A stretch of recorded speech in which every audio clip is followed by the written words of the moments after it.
So next up, we are going to introduce someone who is no stranger to the Nerd Night stage. This is his third talk here. Crissman Loomis. Crissman Loomis is a mathematician by training and a body hacker at heart. Or hacking your heart. Yes. He thrives on diving into new topics, reading the latest studies, and testing them on himself. From experimenting with a year of veganism to gaining 9 kilograms of muscle in just 2 months. Ooh. He's always exploring new ways to optimize health and performance. Google Scholar is his go-to source for the latest breakthroughs. Please welcome back Crissman Loomis.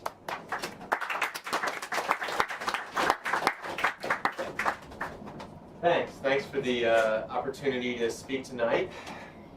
So we started out, thank you Kate for starting with the big picture. We've gone to the universe and how we got to where we are.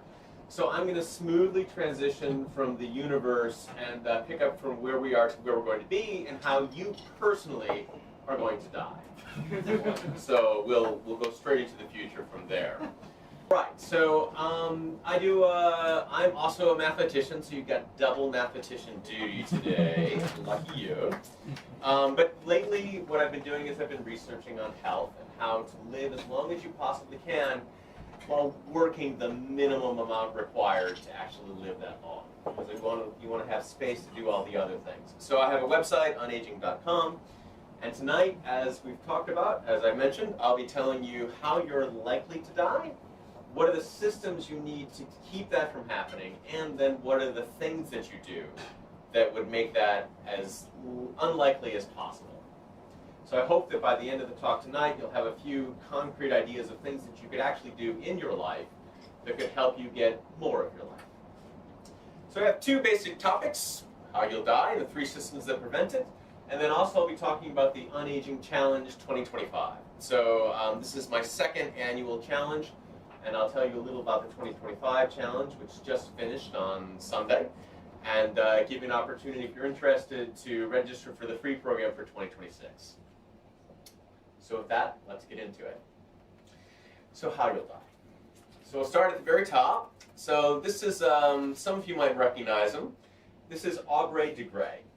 So he was one of the first people who said that basically the study of how to live as long as you possibly can should be its own study. It shouldn't be, we're going to try and find out things that will kill you, like pneumonia or COVID or other things, and cure them. But actually, we should try to figure out how to expand lifespan itself. And he came up with like 7 systems of various things, and they're kind of esoteric. And they won't be explained in the speech, but they're things like telomeres, and your mTOR passage, and mitochondria functionality. But I have good news for you, because actually the systems that you'll need to live as long as you possibly could are much more simple and things that you probably recognize. They start out with things like your cardiovascular system.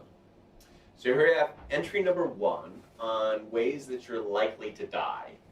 So about 33%, according to the Global Health Survey, died from cardiovascular issues. This covers things as diverse, well, from like stroke, heart attack is sort of a classic. Stroke, which can have 2 flavors of it. You can have a stroke where you have a blood clot that prevents blood from getting to your brain. And you can also have a stroke, which is an ischemic stroke, where basically the veins in your brain then break down and then the blood gets into your brain directly. Both of them are bad. So avoid both of them. So it's one of the major causes, and it also increases as you get older. You rarely, unfortunately sometimes you do, but rarely hear about people in their 30s or 20s having this.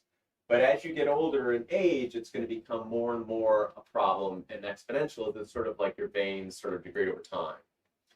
And the second issue that you might have heard of, might be familiar with, is fortunately cancer. And cancer is another one of the issues. It's about 1/5 of all deaths globally are from cancer. And we're making some progress on that, but it feels like we're not doing as well on it as we should. And the third category I've kind of thrown in here is a catch-all. It's sort of like everything else. These 3. It'll be in one of these 3 for sure. So the everything else, it covers all of the, like traffic accidents are covered in here. It covers COVID, falls under this thing, all of the infectious diseases. The largest category after cardiovascular and cancer is chronic obstructive pulmonary disease, which is basically saying that you can't breathe. And that's like 4.5%, and everything after that becomes much less. So it's sort of a various basket. But what I found as I was researching ways to live longer is that most of the things that are really beneficial in moving the needle as far as living longer kind of affect most of these in some way. And so even though like everything else is the catch-all basket of all the other things, most of the things that you would do that would improve your general health also catch a lot of the things in the everything else. So let me get into the specific systems then that actually influence all of these. So the 3 systems to prevent it. The first system is the vascular. So as you can imagine, this dovetails quite strongly with the cardiovascular systems.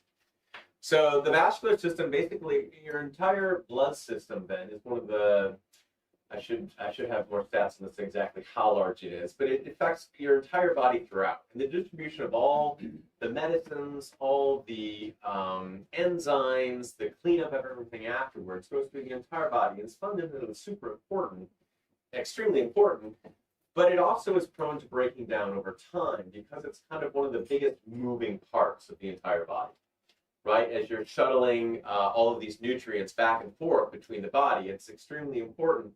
And it can start to break down. And the breakdown, first of all, of course, is most important for cardiovascular, as you can get clots from cholesterol and other things that can impede it, or the vein walls themselves can become weak and then allow bleeding where it shouldn't happen.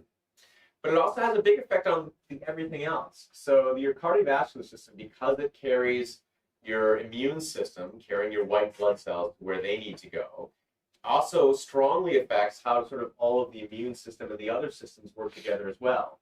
In the transportation, the superhighway of the body, the cardiovascular is very important in all the other effects that you can have. And the second critical system, or the ways that you measure this about the health of your vascular system, number one is your blood pressure, actually.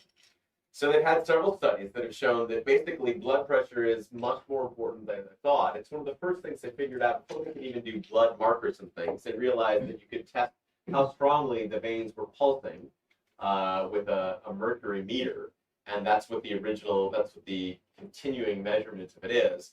And it should be about 120/80 and below. And this is one of the things that you can measure fairly easily in your own house.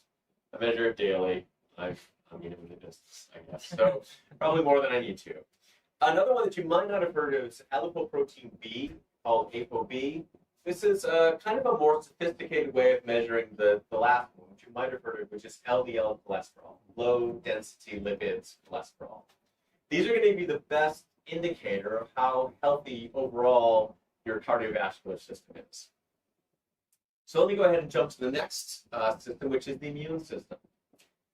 This is another one where there are multiple failure modes in it. So your immune system is what's going to respond to all of the diseases that you might catch. And you think of this as being what protects you from COVID, protects you from the flu, protects you from all of the possible contagions that you could get. But unfortunately, it also oftentimes goes wrong on the opposite side, where you're catching problems that were caused by it. Arthritis, for example, is caused by an autoimmune issue, or where it's attacking your own system. So if it doesn't have the right tuning, or it's overly sensitized, then it can actually turn against your own body and cause problems on the opposite side. Again, this is quite pervasive, like the vascular system. It goes throughout your entire body, and so we can have issues on both sides. And for instance, the most important influence of the immune system is actually that it's the primary stop of cancer. One of the things that they're trying to work on right now is creating vaccines for cancer. But your immune system already does this. When a cell has started to reproduce unnaturally, your immune system is actually the first stop that then takes those cells out to prevent cancer from spreading any further. So it's critical for cancer, and also, again, everything else as we get into the other infectious diseases, COVID or pneumonia or influenza or other things. But the other side of this, as I mentioned, is that also the immune system, when it's overreactive, when you have inflammation or inflammaging, the immune system itself can unfortunately cause many issues. So it's another one of the systems that needs to be tuned, especially as you're getting older. And then this can be measured by CRP. For those of you who are living in Japan and having annual health checkups, this is a pretty regular one on the blood test that you'll get every year. It's a C-reactive protein, and it measures your overall inflammation. And this gives you a very good feeling for actually how active the system is. And it's sort of a bit conflicting because if you have something that your body is fighting off an infection, you would like it to be a little higher because it's doing its job. But if you don't currently have an infection of some kind that it's fighting, you would like it to be virtually zero, which is saying that it's not causing any attacks on your blood system and other things that you don't want. And the last one, WBC, is abbreviation for white blood cells, which is one of the primary things. Again, this will be measured in a standard blood test and tell you how many white blood cells you have to defend your system. And then for the last of the three systems, I have it's the metabolism. And this one as well is sort of like there's a two-sided approach to this. The metabolism is basically dealing with how well your body processes energy. And this, again, happens throughout the entire body. It's one of the fundamental systems that you need to worry about. The issues with this you would know is diabetes, or insulin resistance, or other things, or weight regulation, these kind of things that can be very negative and then cause a host of other issues with them. This is why it's connected most strongly with everything else, where if you have issues with your metabolism or your mitochondria, which is the small organelles inside of every cell that provide energy. So every cell in your body, except for the blood cells, has mitochondria, and then this mitochondria is providing all of the energy for the body. So it's extremely important as you get older that your mitochondria continues to work at a high level, and it is one of the things also that can degrade as you get older. It also is affecting your cardiovascular system. If you have too much blood or the wrong kinds of fats within your blood system, that will cause more of a buildup that then can degrade your cardiovascular system. And also cancer as well. When cancer forms, it lives on glucose, high amounts of glucose. And so then your metabolism in some way is helping the cancer to grow itself because it's cells that are replicating on their own. All right, so we've talked about the ways you're going to die and the systems that would support them. So let's get a little bit more positive and see what you can do about it. So before we do that, let's talk about how you can see your metabolism. So HbA1c, again, a little bit esoteric, but this is a blood test that you'll probably get with your annual checkup if you go for an annual checkup. That will tell you what your average sugar level is in your blood. So it should be around 5% or so. And if it's higher, I think around 6% or so, that's sort of the diabetic range.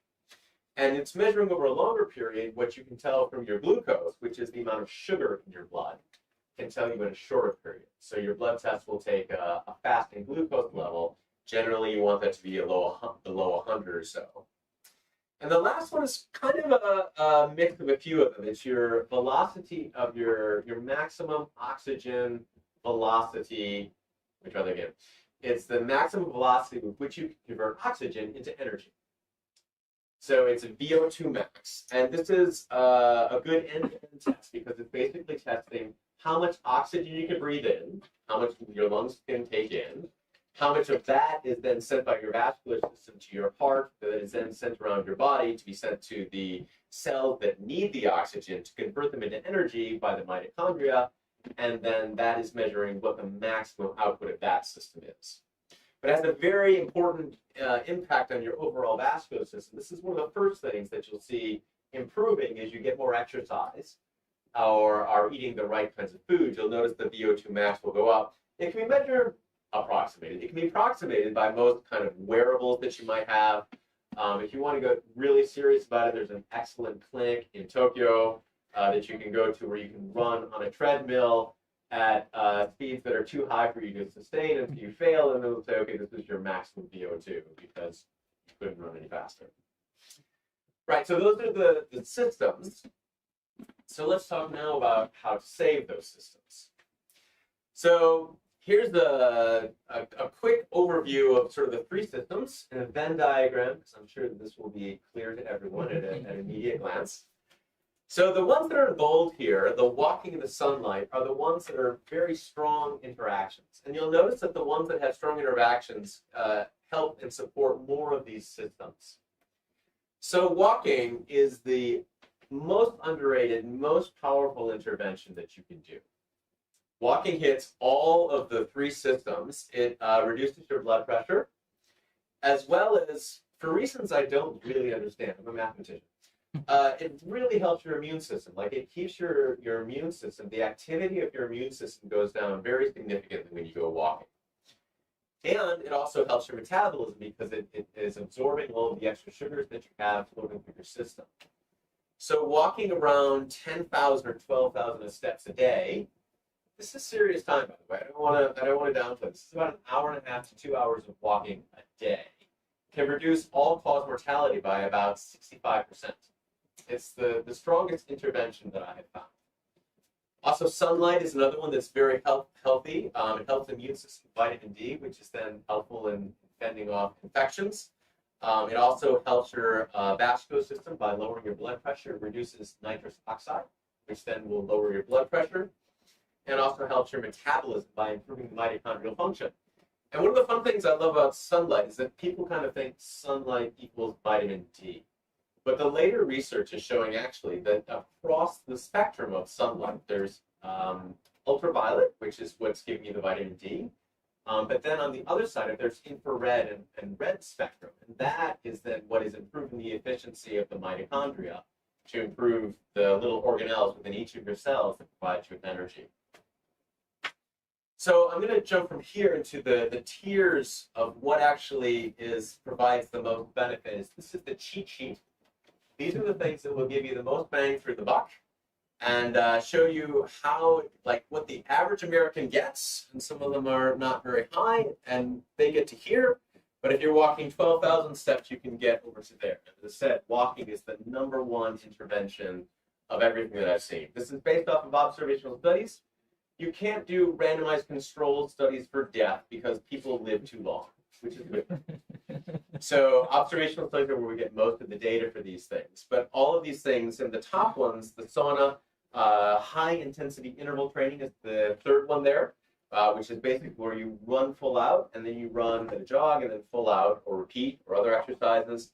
Not smoking. I don't think I need a nerd night to tell you that smoking's bad. Aerobic exercise, and then strength training are the other A-tier things. So as you've been listening to this, hopefully you've been thinking, these are great, I really want to do these. If only I had a program that was free that would teach me over a year how to do these things. So that brings me to the 2026 Unaging Challenge. This is a labor of love. I'm a mathematician, but this is what I'm doing full-time. It's basically running yearly programs to help people do the same thing. And the first start of it basically is broken into 4 phases. And the first phase is the aerobic and high-intensity interval training phase. Last year, we had 130 people sign up. It is a challenge. So it only requires an hour and a half of exercise a week. As I said at the beginning of this, my whole point is to live as long as I can while spending as little of my time as I can to live as long as I can. And I found basically that an hour and a half of exercise in a week is enough to gain all of these benefits out of it. And honestly, you don't get that much from gaining more. That's excluding the walking. That's free time. So the first 12 weeks of it actually is high intensity interval training. And then after that, we go to strength training. So we had 130 people started. I think we had around 30 people who continued on. And we do a whole program. We teach you exactly what it is that you exercise. And the good news is that you only need, in this stage, you only exercise, go to the gym twice a week for about 30 minutes. And that's all you need. For the longevity benefits, actually, this is one that's commonly overdone. Because the gym, once you get used to it at a certain point, if you're competitive, it can be quite addictive, and a lot of people go to it a lot. But we're trying to move it in with your life and make it more manageable. So you go twice a week, and it's 30 minutes. And the total weight that was lifted by all the competitors, all the participants, I should say, over the 12-week program last year was enough to lift a fully loaded semi, which is what they're doing here. And then the third challenge, you start to just walk hard. No, actually walk easy. One of the rules of the walking challenge is that you cannot speed run the walking challenge. So any of the steps that you get in the running, which you continue to do, we're building habits for life, you you have to subtract off of your step count because only walking counts. It doesn't add any longevity if you're doing it too fast. We've already got the right values for that. But over the period of the 12-week challenge, altogether we walked 11 million steps, which is enough to go from Nome, Alaska down to Miami, Florida.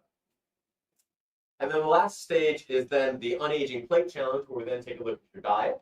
As I mentioned, this is another one of the things, the metabolism is very important for you. And the cheat sheet on this one, the number one thing that's going to give you the most benefit is right in the middle there, it's the olive oil. So gram for gram, there's nothing better that you can do for your health than getting about 10 grams of olive oil or about 20 grams of nuts a day. Oh, by the way, you can't overload that one either. Like the first 10 grams of olive oil or 20 grams of nuts are super helpful and give you a 17% reduction in all-cause mortality. And the second 10 grams of olive oil or the second 20 grams of nuts do nothing for you. I hope they were tasty. There's no additional benefit. It's got the benefit is it's one of the most beneficial foods, and then it's just flat after that. So anyways, we spend another 12 weeks then building on top of while doing the running in the right amount, the exercise, strength training, and the walking in the right amount. Then we add in to tell you what are the foods that are best for you. So this is the early adopters. I want to show this about real people. So these are my friends. The early adopters was the friends, fools, and family stage. I like things for my friends. And this is the people who did it. But we've then also continued on and done it in the 2026 challenge. This is 2025. This is some feedback. So I was like, okay, do I need to do this again? Like I did it once. And we have a Discord for support or emails that go out as well to support people. And one person, Anna, said, it's really changed my life, even though I've been far from perfect. It's a cooperative thing, not competitive. And Kuba-san, who is 38 years old and has 2 kids, said this is the best shape of his life. And he was starting from a low baseline, which I think actually makes it more gratifying. So that's the basics of the challenge. And honestly, that's the basics of my speech. Thank you for listening. You can register for the 2026 challenge. Oh, for questions.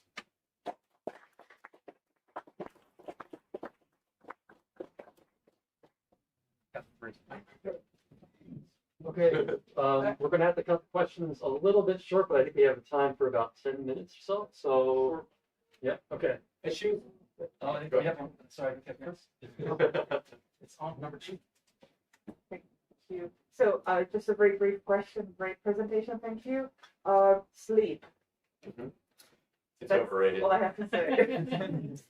It's overrated. So like some people like Brian Johnson, who's an influencer in the health world, will say that it's the most important thing. It's at the top of his list. But I think sleep is like, you saw the tiers, I had F tier, A tier. I didn't get to it. I think it's like C tier. And the optimum amount of time to sleep is 7 hours a night. That's like the minimum point. But if you had to choose between sleeping 8 hours or 6 hours, from a longevity point of view, 6 hours is actually healthier than 8. And 5 hours is healthier than 10. So it's I'm only looking at, I'm not looking at quality of life or how you feel when you wake up, but I can say that from the longevity numbers, it's overrated. There's the numbers on it. Short stupid question. Are all olives as good as olive oil? What? Are olives as good as olive oil? Yes. Next question. So the philosophical aspect, in addition to biological, in this movement, is there also a focus on learning to enjoy life more? Because there is a subset of individuals who really want to live long lives, but they're very publicly miserable and they don't appear to be enjoying life. So in a way, they're just prolonging their misery. So in addition to improving your blood work, is there also a philosophical focus on learning to enjoy life more? Absolutely. So that's why the whole point of the Unaging Challenge is to spend the minimum amount of time in the gym and the maximum amount of time doing all the other things. I sometimes I feel like the worst health longevity expert in it because I still eat sugary foods. I drink alcohol. Hello. I drink alcohol in moderate amounts and sometimes immoderate on rare occasions. But I think it's absolutely important. You're supposed to be living for something else. So I try to keep the time as minimum as possible on the exercise and just what's proven to give benefit. Thank you for the question. So, okay. Very simple question. How old are you? 55. Thank you.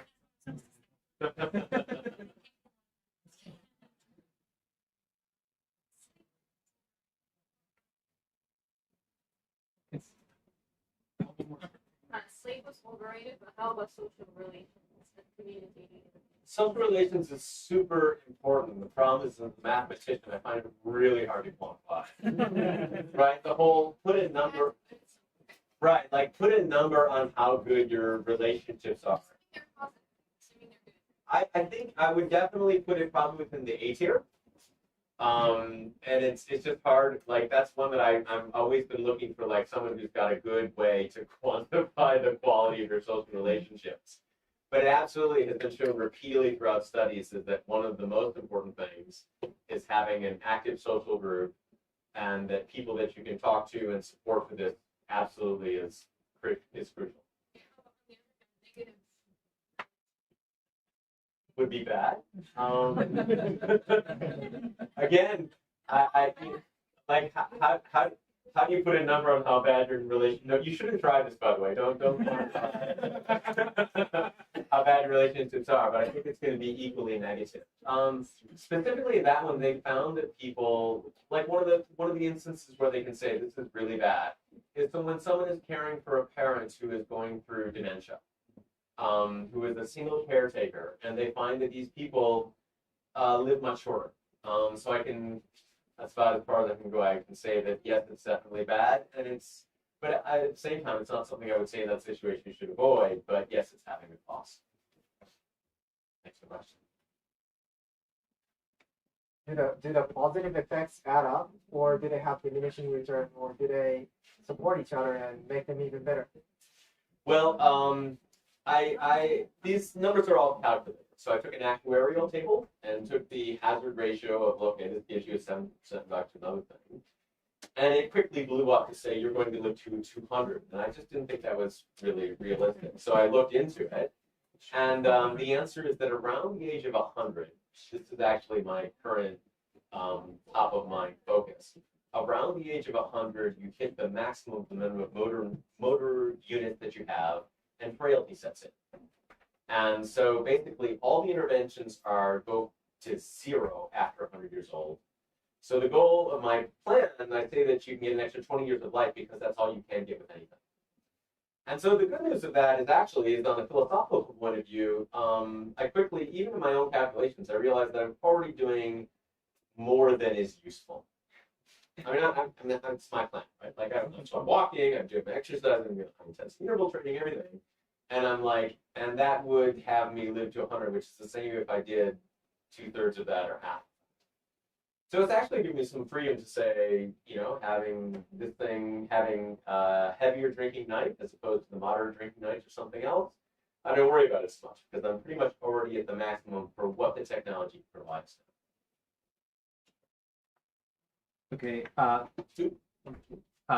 Yes, number 2. Okay. And I got a question from someone watching online. What happened to the sauna in the challenge? Why is there no sauna? I think is what they're saying.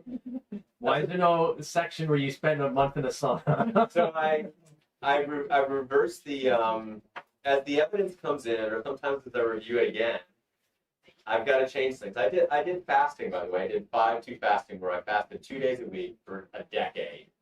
And then I found a study that showed that basically anytime you skip a meal, you're reducing your longevity and stop fasting after 10 years. The sauna is the same thing. Basically, the sauna is a discount aerobic exercise. So if you don't run, you should go to the sauna, and it will give extra life.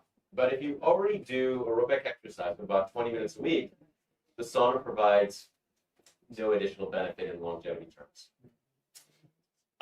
So when I learned that, I just dropped it because the plan already has the running. So the answer is because the plan has exactly what you need and it doesn't give any additional. I thought you were supposed to do the easier one though. So wouldn't it be easier to run it? Fair.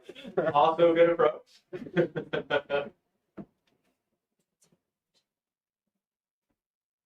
This will probably be the last one. Does anybody have a question? What do you think is the most challenging part of the challenge? Like, what do you think would be the kind of sticking point, and how do you recommend people get through that sticking point? I mean, it's a marathon, which I find to be funny because I've done a marathon and I don't consider them to be good for longevity. But longevity is really all about the consistency. So an hour and a half in a week. I think for many of the people who do the challenge, that's actually a downgrade of the time they're spending on their exercise now. But even so, I've been kind of surprised. I'm doing these things, but I find that just week in, week out, just doing the thing, even if it's an hour and a half, and recording it, is much more difficult than I thought. And it requires changing your habits, and finding a gym or finding a place you can work out. Many people do it in their own home with their own home gyms. But yeah, I'm not sure. But it just seems that just doing it week after week is the biggest obstacle to doing it, as opposed to it being that difficult. People have issues, as the person mentioned there, Anna, that she didn't feel she was perfect about it, but maybe not doing a week, but then saying, okay, I'm doing it next week, be one of the most powerful things for completing it. That is an excellent place for us to end up this year of Nerd Night, I think. So thank you so much. Please give another round of applause.